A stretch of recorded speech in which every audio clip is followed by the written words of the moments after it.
kanyang, kasi naka-video call po eh.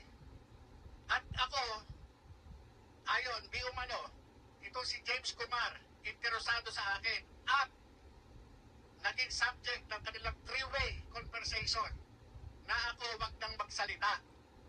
Ngayon, nagkaroon pa ng mga series of communication. Kahit ano ang hilingin ko.